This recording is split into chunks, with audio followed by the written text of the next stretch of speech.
Assalamualaikum. Hari ni kita cuba nak repair masalah kereta ni. Kereta BMW X1 tahun 2014-15 macam tu lah kan. Okay, sekali isu dia adalah punya papak air. So, dari tadi kena papak air. So, sebelum ni pernah buat lah kan. Kita pernah cuba repair masalah saling papak air kan. Bila ni papak sebab problem yang sebelum ni tak ada lagi. Walaupun mekanik tu tak nampak dah bocor tu dah kat mana kan, macam nampak bocor. Radiator pun okey, dah penuh. Radiator tu okey, terus semua okey, nampak bocor. Dia punya reservoir pun tak ada bocor, sebenarnya bocor okey. Lepas tu apa lagi? Radiator water pump pun dah tukar, rosak dah tukar.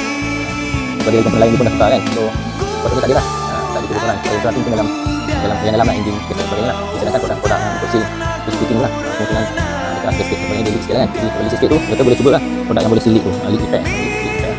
Ini antara produk ni lah. Ini produk yang saya pilih, saya beli secara online. Okey, lepas ni saya recommend lah macam boleh beli barang ni kan untuk seal apa gasket tutup sebagainya kan. Gasket tu boleh cover. Okey, so dapat mak kos lah daripada kita buat top overhaul ni. Lepas gasket tu. So kita cuba cuba seal kat sini.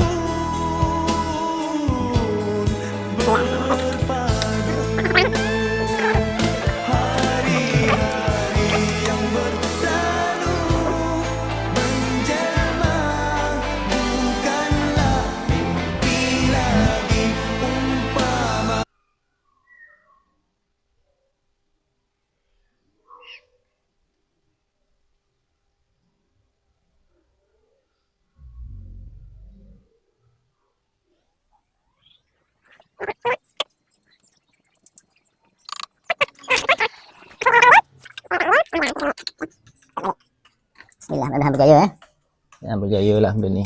Kita cuba bawa kereta ni beberapa hari, lepas tu kita sambung part 2 hasilnya.